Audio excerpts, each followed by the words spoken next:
नमस्कार दर्शकों, आप सभी का स्वागत है नवभारत न्यूज 24/7 में और मैं हूं आपके साथ अजयदीप सिंह। दर्शकों, जम्मू के अंदर अगर हम बात करें तो एक तरफ जहां असेंबली का सत्र चल रहा है, एक 7 साल के बाद नई सरकार जम्मू कश्मीर के लोगों को मिलती है। जम्मू के अंदर जम्मू के लोगों के जो नुमाइंदे हैं वो उस असेंबली में पहुंचते हैं और ऐसे भी कुछ तबका है जम्मू कश्मीर का जो कि एक बड़े स्तर का तबका है। डेली वेजर्स के बारे में आप सभी जानते हैं, अपनी सेवाएं ये किसी भी सरकारी कर्मचारी से कम नहीं देते। सरकारी कर्मचारी की तरह दिन रात लगते हैं, सर्दी हो, गर्मी हो, धूप हो, बारिश हो, किसी भी तरह का मौसम हो, चाहे हमारे क्षेत्र पहाड़ी क्षेत्र हो या जमीनी क्षेत्र हो, डेली वेजर्स अपनी मेहनत से जो है अपने लोगों के लिए काम करते हैं। ऐसे ही इरिगेशन डेली वेजर्स के लोग इस समय हमारे साथ मौजूद हैं।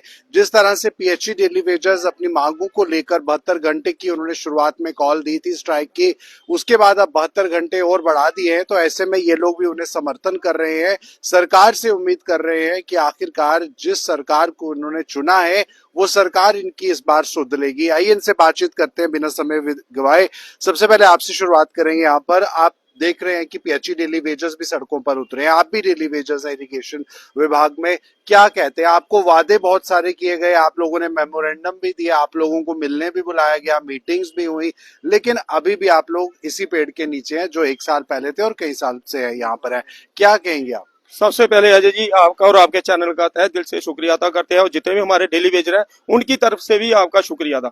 और देखो ही जैसे पीएचई वाले स्ट्राइक पर है, हमने 1 साल नहीं 1.5-2 साल हमें हो गया और आज भी ये टेंट वही पुराना वाला है, हमने उतारा नहीं था। हमें पता था दोबारा इसी मंच पर हम आएंगे, इसी टेंट के नीचे हम और इस बैनर तले हमने फिर से स्ट्राइक करनी है, क्योंकि जो सरकार ने जो हमारे साथ किया है भेदभाव वो किसी के साथ नहीं होना चाहिए। क्योंकि इन्होंने क्या अगर आपने नहीं करना था तो मैनिफेस्टो में नहीं रखना चाहिए था ना डेली वेजर का। इन्होंने मैनिफेस्टो में क्या क्या रखा, एक डेली वेजर का, दूसरा जो 10 केजी आटा, गैस सिलेंडर और बिजली 200 यूनिट फ्री, वो हमारा किसी का नहीं। लेकिन इन्होंने क्या किया, हमें 6 महीने का टाइम चाहिए। हमारे सीएम जो है, माननीय सीएम इस वक्त के जो मौजूदा है, उन्होंने बोला कि हमें 6 महीने का वक्त चाहिए। लेकिन मैं सीएम साहब को भी ये पूछना चाहता हूं कि अगर आपने 6 महीने हमारे मांगे, लेकिन जब आपने अपनी सैलरी बढ़ाई 1.5 लाख से 3 लाख, आपने भी उनको भी बोलना था। जैसे महराज मलिक ने पहले सबसे पहले असेंबली में ये पुटअप किया, 1.5 लाख से मेरा खर्चा पूरा नहीं होता, हमें 3 लाख सैलरी होनी चाहिए। तब आपने ये नहीं बोला कि हमें 6 महीने चाहिए। लेकिन डेली वेजरों के जब डेली वेजर की बात आती तब 6 महीने, अगर आपने 6 महीने मांगे हम देने के लिए डेली वेजर तैयार है। लेकिन हमें जो ले जुटी जो है वही देखो ना, मैं आपको ये बताता हूँ, अगर एक बाप के 2 बेटे हैं लेकिन एक गरीब है एक अमीर है, बाप का फर्ज है दोनों को बराबर हिस्सा देना।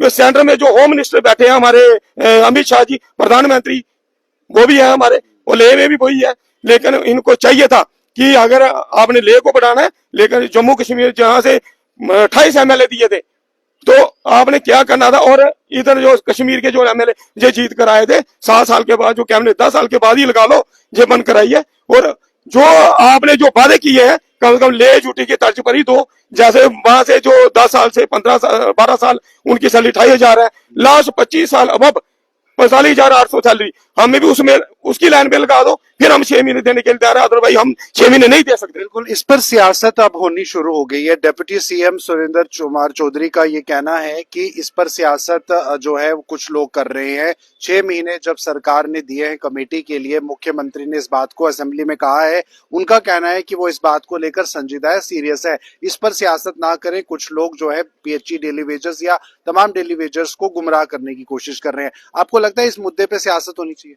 सर देखिए, ये जो डिप्टी सीएम साहब ने कहा है कि ये जो डेली वेजर हैं ये अपनी लीडरी दिखा रहे हैं, मैं आपको ये क्लियर कट संदेश देना चाहता हूँ। माननीय डिप्टी सीएम साहब को ये बताना चाहता हूँ कि हमारे गरीब लोगों का मजाक ना उड़ाया जाए। अगर हम लीडर लोग होते तो हम यहाँ दरी पर नहीं बैठते, हम भी आपके मुकाबले पे कहीं इलेक्शन लड़ते और आपको वहां पर जवाब देते। हम गरीब लोगों का मजाक उड़ाया जा रहा और हमें नेता बनाया जा रहा। हम किस बात के नेता, जो हम आज तक हमने अपने बाल बच्चों के लिए 2 वक्त की रोटी का गुजारा नहीं करा पा रहे, अपने माँ बाप के लिए एक टिक्की नहीं ले रहे दवाई की, तो और ना ही हम अपने बच्चों की फीसें दे पा रहे हैं, और उल्टा हमारा मजाक लिया जा रहा है कि भाई ये लोग सियासत कर रहे हैं। हमने किस बात की सियासत करनी है? सियासत करने के लिए हम लोगों ने आपको असेंबली में भेजा था, यहाँ से जितवा के भेजा था कि हमारे लोगों की बात सुनी जाएगी,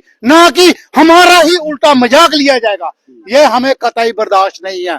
मैं यहाँ से ये स्पष्ट मैसेज देना चाहता हूं, अगर आपको कोई शक है तो हमारी इंक्वायरी करो और हमारे घरों को चेक करो। और साथ में एक बात और बताना चाहता हूं, जाइए हमारे जो जो डेली वेजर लोग हैं, जो कच्चे मकानों में रह रहे हैं, और जो आपने कहा था कि हम लोग, माननीय सीएम साहब ने कहा कि हम एक तो सिलेंडर देंगे इनको और दूसरा नंबर 10 किलो राशन देंगे और 200 यूनिट बिजली फ्री देंगे। मैं आपको बताना चाहता हूं, हमारे जो जो डेली वेजर भाई हैं 9300 रुपया वो सैलरी लेते हैं और 11,000 उनका बिल आता। ये कहाँ का इंसाफ है? इसलिए हमने आप लोगों को चुन के असेंबली में भेजा था कि हमारी बात को सुनने के लिए भेजा था, कि यहाँ हमारा उल्टा मजाक करने के लिए भेजा था। ये हमारा मजाक लिया जा रहा है। बिल्कुल, चलिए यहाँ पे और लोग भी इनसे बात करेंगे। आप कहाँ से आए हैं?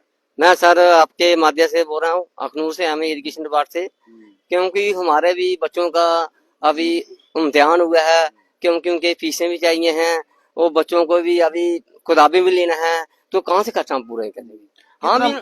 हम भी उनसे यही निवेदन करना चाहते हैं, हमारा जो रेगुलेशन पॉलिसी है ये जल्दी से जल्दी लागू करिए। ठीक है, आपसे बात करेंगे। अब कुछ लोग रिटायर भी हुए हैं, आप भी उनमें से एक हैं। आपके भाइयों ने बहुत मेहनत से एक एक रुपया जोड़कर आपको अच्छे से यहाँ से रुखसत किया, लेकिन क्या लगता है जब लोग घर जाते हैं तो रिटायरमेंट के बाद बहुत सारी घर वालों को उम्मीदें होती हैं, खुद का भी मनोबल बढ़ा रहता है, कितने साल एक जगह पर दे दिए, एक डिपार्टमेंट को दे दिए।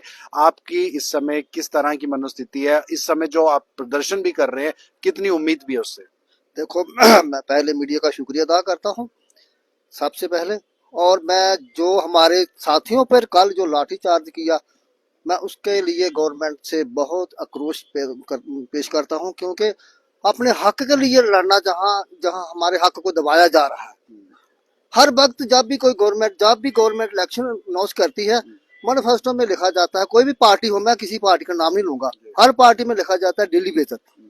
आज जब 14 में कार रैली हुई थी, उसी वक्त उन्होंने, बीजेपी ने कहा था कि सबसे स्कीन मुद्दा है डेली वेजर, लेकिन 10 साल उन्होंने निकाले। तीसरी बार एमपी हमारे जीतकर जहां से गए हैं, लेकिन जब हमारा मुद्दा वहां का वहां रहा।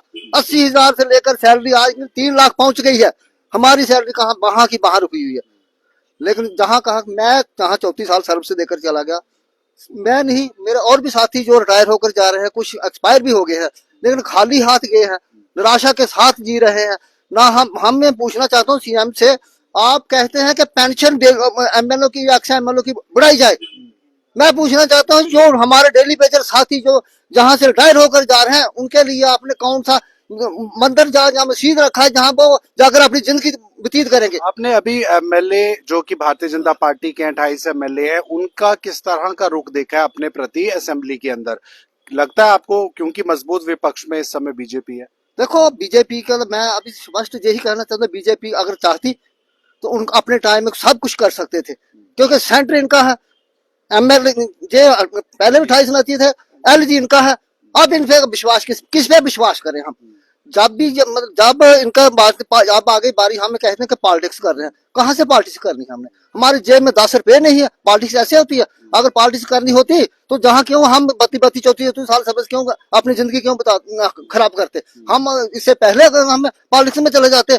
जे घूम काम के जे ही आते हैं, इनको ही हम समर्थन देते हैं। आज इनकी बारी है। पहले बीजेपी बोलती थी ये पाप की गांठी है, ये पिछली गवर्नमेंट की है। पिछली गवर्नमेंट अभी आई है ना, ये कहते ना बीजेपी वाले ये पिछली गवर्नमेंट की देन है। अभी हमने फिर दोबारा इनको लाया। अब ये कहते हैं कि हम पहले कैबिनेट में करेंगे, अब ये कहते हैं 100 दिन में करेंगे, अब कहते हैं 6 महीने करेंगे। लेकिन मेरे साथियों, मैं कहता हूँ एमएलए जो गवर्नमेंट जहाँ मौजूदा है, हम एक पॉलिटिक्स नहीं करना चाहते, ना हमें पॉलिटिक्स आती है। हम अपने हक के लिए बैठे हैं, और जब तक हमें हक नहीं मिलेगा तब तक हम ये करते रहेंगे, ये जारी रहेगा हमारा। बिल्कुल, तो डेली वेजेस की बात है, जाहिर सी बात है अब डेली वेजेस को लेकर ये तमाम लोग समझ चुके हैं कि किस तरह से ये लोग अपनी जद्दोजहद में लगे हुए हैं। फिलहाल किस तरह से अब आने वाले दिनों में इनकी बातों को लेकर सरकार कोई पुनः विचार करेगी या नहीं, वो देखना होगा। लेकिन फिलहाल चीफ मिनिस्टर, मुख्यमंत्री उमर अब्दुल्ला इस बात को कह चुके हैं कि 6 महीने का समय चाहिए, उसके बाद जो है कमेटी गठन के बाद ही निर्णय निर्णय लिया जाएगा कि किस तरह से इनका जो पुराना वेतन है वो दिया जाए, रेगुलराइजेशन हो, सैलरी इंक्रीमेंट हो, वो सारी चीजें जो इनके दायरे में आती है उस पर पुनः विचार किया जाएगा। फिलहाल सियासत इनके मसले पर जो है वो इस समय गरमाई हुई है, लेकिन इनका घर सियासत से नहीं बल्कि पैसे से चलेगा और पैसे से ही रोटी आएगी, और रोटी के लिए मोहताज ये डेली वेजर्स आज भी इसी गुहार में लगे हैं। फिलहाल आप बने रहे नवभारत न्यूज 24/7 के साथ।